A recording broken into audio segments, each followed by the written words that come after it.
Assalamualaikum warahmatullahi wabarakatuh. Semoga kita selalu dalam lindungan Allah Subhanahu wa Ta'ala. Amin amin ya rabbal alamin. Kisah Abu Nawas ditawari jadi menteri oleh Baginda. Abu Nawas malah konsultasi dengan burung. Abu Nawas mendengar selentingan Baginda Harun ar-Rasyid berencana merombak kabinetnya. Secara informal, Baginda juga pernah mengatakan kepada Abu Nawas akan menempatkan dirinya pada salah satu pos kementerian. Seperti kita tahu, Abu Nawas sangat tidak suka jabatan. Baginya, jabatan adalah musibah, apalagi jabatan menteri. Semasa hidupnya, ayah Abu Nawas, Syekh Maulana adalah seorang qadhi. Ketika ayahnya meninggal, Baginda ingin menunjuk Abu Nawas sebagai penggantinya. Kala itu, Abu Nawas tak berani menolak sehingga ia berlagak gila. Akibatnya, gagallah rencana Baginda itu.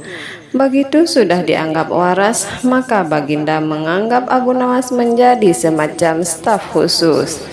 Jabatan tinggi tanpa pekerjaan yang nyelimit. Mengapa Abu Nawas menolak jabatan? Ini karena pesan ayahnya.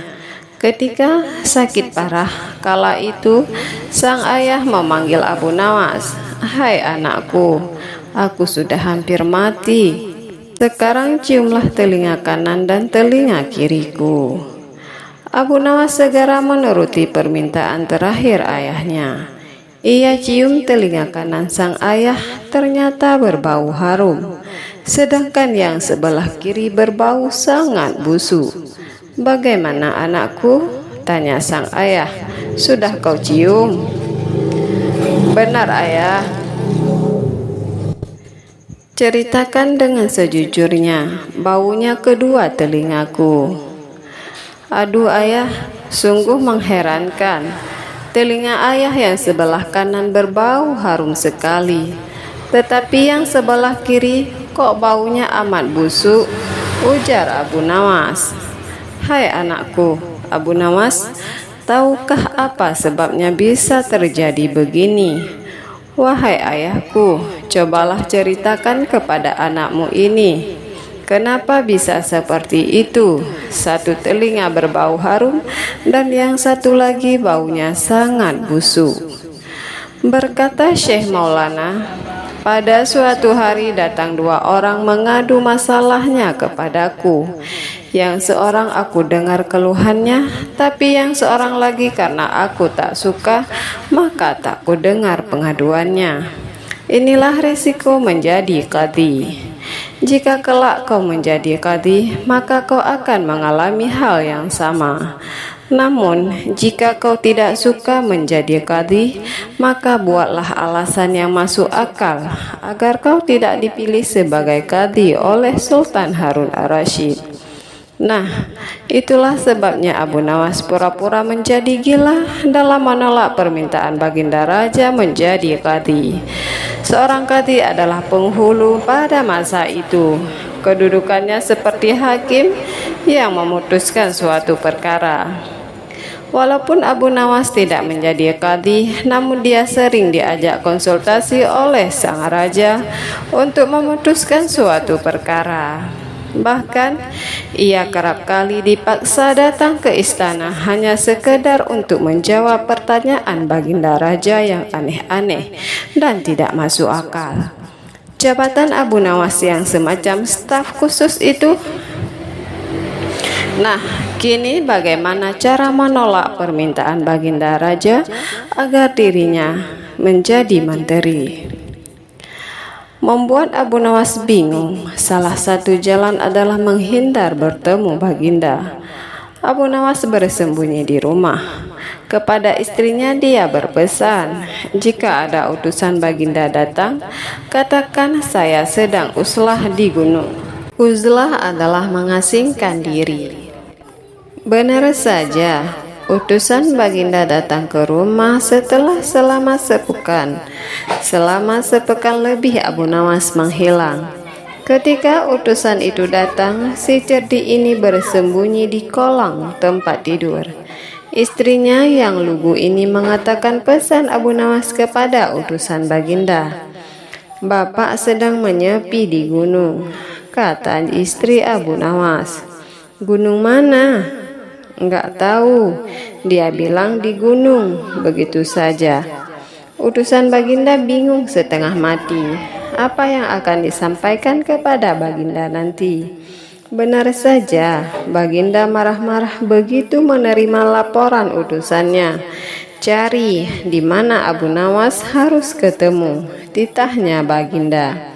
Sementara itu Abu Nawas langsung berangkat ke hutan. Begitu utusan itu balik ke istana, dia berpesan kepada istrinya, "Jika utusan itu datang lagi, bilang saja saya di hutan sana." Utusan disertai beberapa pengawal, baginda datang juga ke rumah. Istrinya pun menunjukkan di mana suaminya berada. Abu Nawas sedang duduk di mulut sebuah gua di hutan sambil bicara sendiri. Ketika utusan dan pengawal datang, "Hai Abu Nawas, baginda mencarimu. Cepatlah," kata utusan baginda. "Sebentar, saya sedang ngobrol dengan burung itu," ujar Abu Nawas sembari menunjuk seekor burung yang bertengkar di dahan pohon. "Ah, kau gila ya?" Abu Nawas menunjukkan wajah serius. "Saya sedang bicara dengan burung." "Diamlah, ini menyangkut masa depan baginda," ujar Abu Nawas meyakinkan. Utusan baginda terheran-heran. Mau tak mau mereka pun sabar menanti sembari menyaksikan tingkah Abu Nawas yang aneh itu.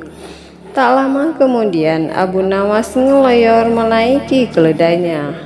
Utusan dan pengawal baginda mengawalnya sampai ke istana. Begitu sampai di istana, Abu Nawas duduk di tempat biasa, sedangkan utusan menemui baginda di ruang lain. Sang utusan bercerita bahwa Abu Nawas setengah gila. "Hamba lihat Abu Nawas berbicara dengan burung," ujar utusan berkisah kepada baginda. Baginda pun penasaran juga. "Kemana saja kamu?" tanya baginda begitu melihat Abu Nawas berada di depannya. "Mohon ampun baginda, hamba sedang menjalankan mimpi hamba untuk uzlah ke hutan," jawab Abu Nawas. "Mimpi apa?" "Mimpi bertemu ayah hamba. Beliau berpesan agar hamba menyepi untuk sementara waktu agar dapat wangsit," ujar Abu Nawas. "Terus sekarang sudah dapat wangsit?" tanya baginda penasaran. "Sudah baginda," jawab Abu Nawas. "Apa wangsit yang kamu peroleh?" "Mohon ampun baginda, ini tentang baginda." "Hah? Tentang saya? Tentang apa itu?" desak baginda. "Ayo ceritakan." Berdasarkan cerita burung, jika baginda hendak melakukan reshuffle para menteri, hendaknya memilih figur-figur yang benar-benar baik dari menteri yang ada saat ini, tutur Abu Nawas. "Ya, sudah pasti itu," serengah baginda. "Memangnya kamu bisa berbicara dengan burung?" tanya baginda memastikan. "Begitulah baginda," jawab Abu Nawas mantap. Berdasarkan cerita burung, baginda hendaknya jangan mengangkat menteri yang ciri-cirinya seperti saya, lanjut Abu Nawas. "Ah, burung kok dipercaya?" ujar baginda tertawa. "Jadi kamu menolak menjadi menteri?" tanya baginda kepada Abu Nawas. "Bukan begitu baginda, ini berdasarkan cerita burung. Jika baginda ingin negeri ini baldatun thayyibatun wa rabbul ghafur," ujar Abu Nawas. "Burung itu adalah burung gaib, burung yang dikirim dari langit," lanjut Abu Nawas serius. Baginda nampaknya mulai mempercayai juga omongan Abu Nawas, apalagi begitu melihat wajah si cerdik ini yang serius. Lagi pula untuk apa Abu Nawas menyepi di hutan jika itu tidak masalah serius? Lalu, jika kamu tetap saya tunjuk jadi menteri, apa yang akan terjadi? Tanya Baginda setelah lama terdiam. Petaka Baginda, jawab Abu Nawas spontan. Baginda geleng-geleng kepala. Baik, kalau begitu, tapi ada syaratnya. Bantu saya memilih figur-figur yang cocok untuk menteri mendatang, ujar Baginda. Abu Nawas pun segera mengiyakan. Ia mohon diri pulang dengan langkah ringan. Ia girang setengah mati bisa lolos dari jabatan yang syarat masalah itu. Begitulah Abu Nawas. Wallahu a'lam bishawab.